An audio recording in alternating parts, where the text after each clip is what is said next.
Good afternoon. I want to welcome you to the 315 Museum Talks. My name is Wayne LaBarre. I'm principal of Alchemy Studio, and I have the pleasure of being the host for the talk this afternoon. So we're about to hear some thoughts from Valerie Fletcher. Let me just give you a brief bio about Valerie. Valerie has been the executive director since 1998 of the Institute for Human-Centered Design, an international educational consulting and design nonprofit organization based in Boston. The organizational mission is to advance the role of design in expanding opportunity and enhancing experience for people of all ages, abilities, through excellence in design. I would also add on a personal note, Valerie's also been helping our organization, and by our organization I actually mean NAME, which is the Professional Network About Exhibition here in AAM, and she's been a consultant on our journal Exhibitionist, whose next issue will be on universal design and access. And so if you're interested in even following up on the subject in some ways, I would heartily recommend subscribing to the journal, which you can do through the AAM website. So without further ado, here's Valerie.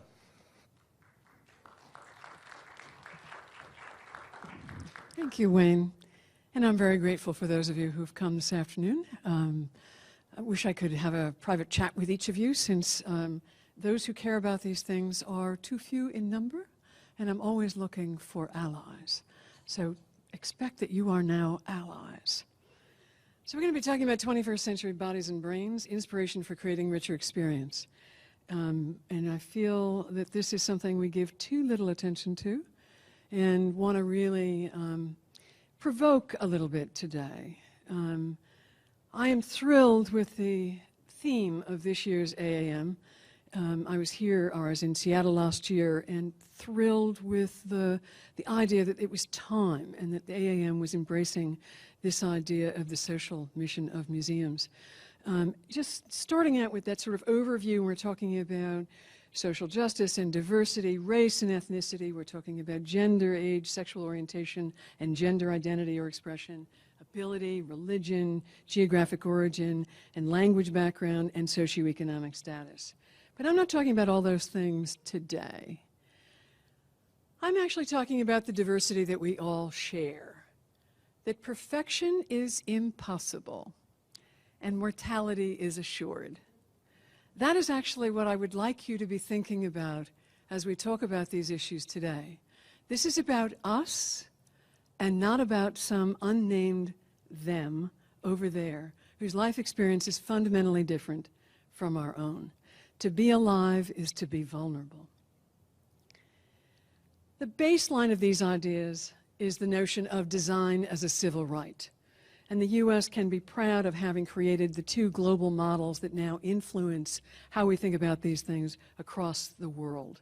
The Rehabilitation Act, celebrating its 40th anniversary, Section 504 in particular, Americans with Disabilities Act, big celebrations this July for the 25th anniversary. Unfortunately, we have, not surprisingly, two unintended consequences of this thing that we can be very proud of, our infrastructure of rights and responsibilities under the law. But we have an assumption that there is a sharp line between us and them. People seldom go beyond the accessibility standards, which are focused on very few categories of ability, focused primarily on issues of people who use wheelchairs and have good upper body strength, and people who are blind and read Braille. Those are the overarching concerns of the standards. You'll see in a few minutes that's a very small portion of the population.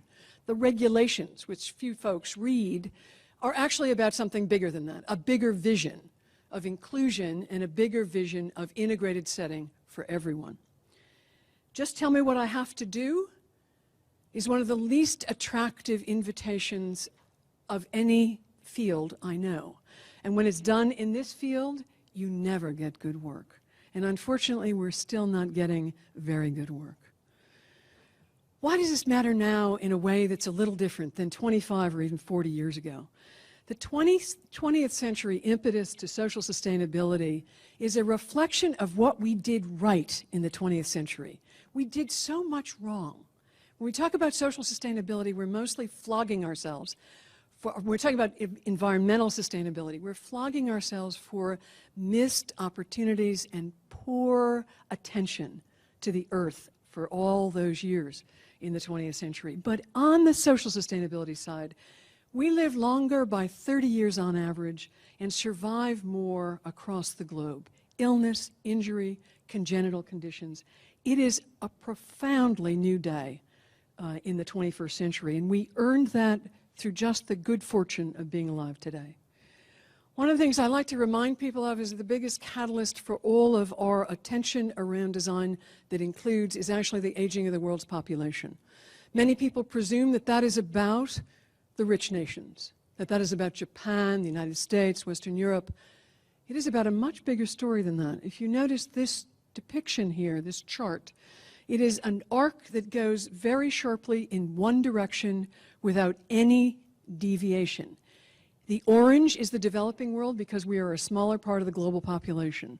The blue is the developed world. The blue is the developing world where most of the world lives. And as you can see, they are aging just as rapidly. If you're working in China, you need to be thinking about an aging population in China. We're also thinking about the catalyst of ability and disability and functional limitation. The most common reasons for functional limitation in the United States among adults are these ordinary conditions. Not a one of them guaranteed to be visible. Arthritis, back problems, heart disease, respiratory disease. Not use of wheelchairs. A very important population whose accommodations benefit many of us. But that number of people who use wheelchairs, for those who only think about designing for people who use wheeled mobility, it's 3.6 million Americans. Even when all of us baby boomers are really old, by 2030, it only moves up to about 4.3 million people. That is not enough. When we're talking about the number of adults with disabilities in the United States, we're also talking about 56.7 million Americans.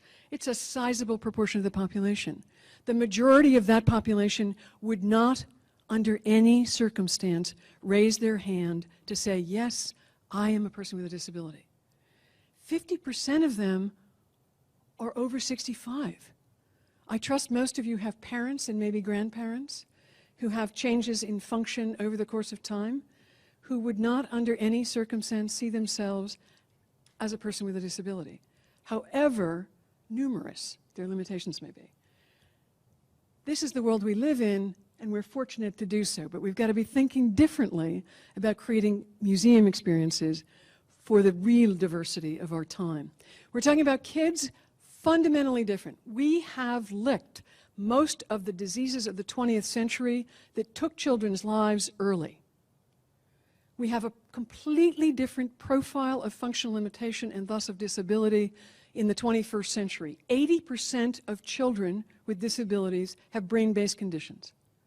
Not surprising for those of you who are parents and know what the classroom looks like, know what integrated classrooms in America are all about, which is 98% of all children with disabilities in America are in integrated classrooms, which means we have enormous potential for the educational emphasis in our museums.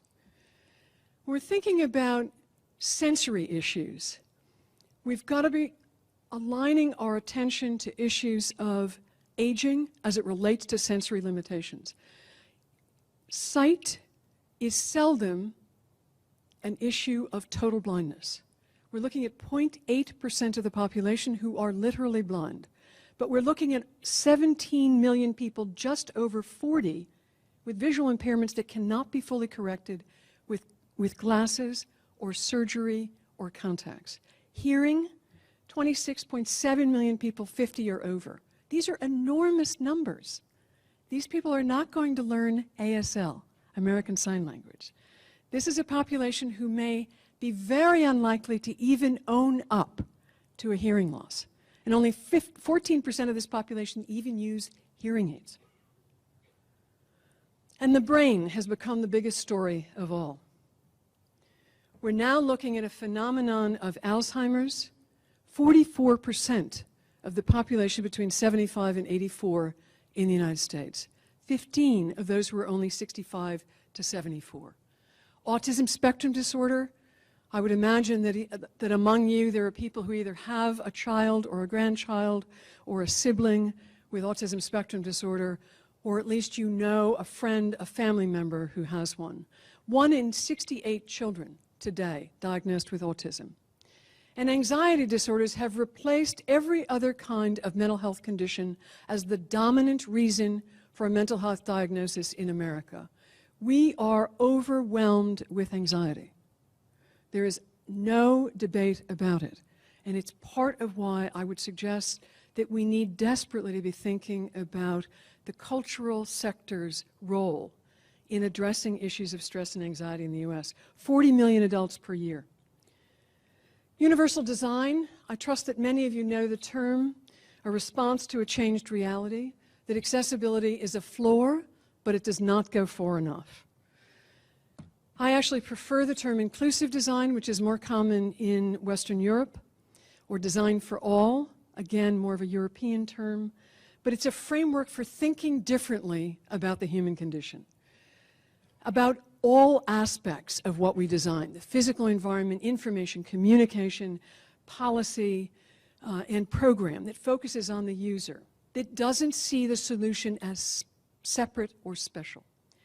We use the term human-centered design and think of it as everything with everyone in mind.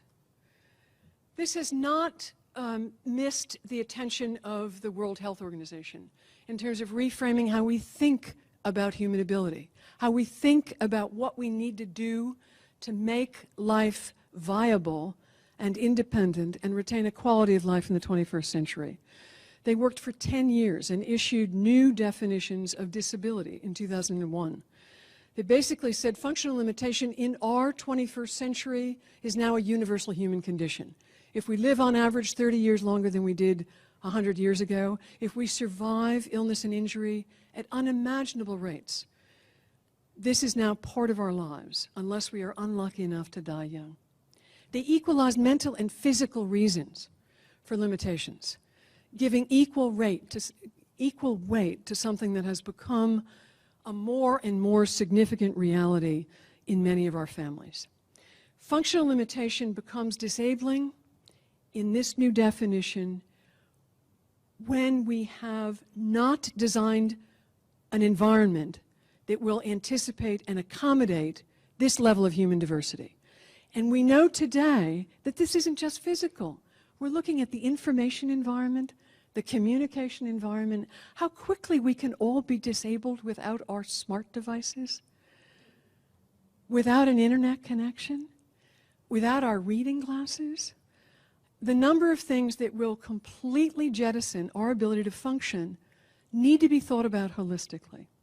Policy and social are the last pieces of that.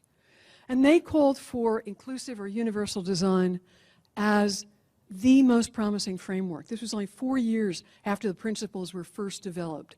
And they said this is the place to look for new ways of thinking, to build a catalog of information and precedent that will inform how we move forward on this. I want to share with you some global examples from the museum world. This is an example from Nantes, France. This is a 15th century stone castle that is now the Museum of the History of France, a history of Nantes. And they celebrated their commitment to make an inclusive museum that would be a phenomenal experience for everyone in a very bold way. Instead of hiding the elevator behind or attaching the building, attaching it to the back of the building, they celebrated it with this rich crimson red. Technology, I've actually got an example of one of our own projects that we've partnered with the Paris Museum of Science in an extraordinary tactile book, tactile and CD, on Da Vinci, 21 examples of Da Vinci inventions. This is another example from Germany, and it is one that is intended to be as delightful for someone who can see clearly as someone who may be experiencing it entirely with their hands. An example from the Natural History Museum in London. Has anyone been to the Treasures Gallery? Oh, please do go. Oh, a woman in the back row, thank you. I'm so pleased you got there. This is a delicious exhibit of 22 artifacts that are culled from the really millions of artifacts in this museum and brought forward into this beautiful little treasures gallery. And it is a multisensory delight to just walk through this room and touch and listen and look and have a sense of the honor of being able to experience these objects in a particularly personal way. I don't know if anyone has seen the Islamic Arts Department Tactile Path. This is, again, a great example of extraordinary aesthetics and extraordinary function. This is one of the gorgeous examples of a firm that is doing work out of a basement in the middle of Paris. Our friends at the Whitney have actually tackled the Millennial challenge. Everybody wants to bring more millennials in. It was a total surprise to them that when they decided to do video blogs that would attract people who were deaf and hard of hearing to pay more attention to the ongoing menu of offerings at the Whitney, they found out that lots of other people who weren't deaf or hard of hearing wanted to play. And this has become a collaborative effort led by young people who are creating these videos, these video blogs, and telling the story to people who are deaf and hard of hearing. Quite a delightful example of what's possible with a creative risk-taking. And this is a museum that just opened in September. This is one of those rare museums that began at the get-go with a commitment to baked-in inclusion. This is a Museum of Human Rights in Winnipeg, Canada. And this is an extraordinary set of ramps that are wrapped in illuminated alabaster, an extraordinary experience. So that the very physical issues of access are celebrated with an investment in a really innovative idea. Museums are shareable worlds, too often experienced as a rushed act of consumption. If I see one more person in one more museum grabbing every object in the museum on their smartphone, I am going to weep. I trust you are seeing the same sort of thing. It's happening everywhere, that notion of this is to grab and share rather than to experience. I would suggest that a museum experience is about encounter, not about consumerism, and it's about connection and meaning that we badly need. What can we do? I think we can catalyze a community of museum learners and innovators. I know some of the people in this room are the kinds of visionaries that we need to move this forward. We do not have time to reinvent the wheel every time we think about inclusion. It is time for us to look at these things not as, tell me what I have to do, or to presume it's about those people over there whose life experience is utterly different from my own. It's about recognizing our collective good fortune and recognizing that doing this well is a vehicle for richer experience. And I'll leave you with a last image from a museum in our part of the world, the Peabody Essex Museum, and an artist and performance artist, Nick Cave, and a soundscape exhibit that attracted people. I would say that without much doubt they were from toddlers to people in their 90s, having an extraordinary time. So thank you.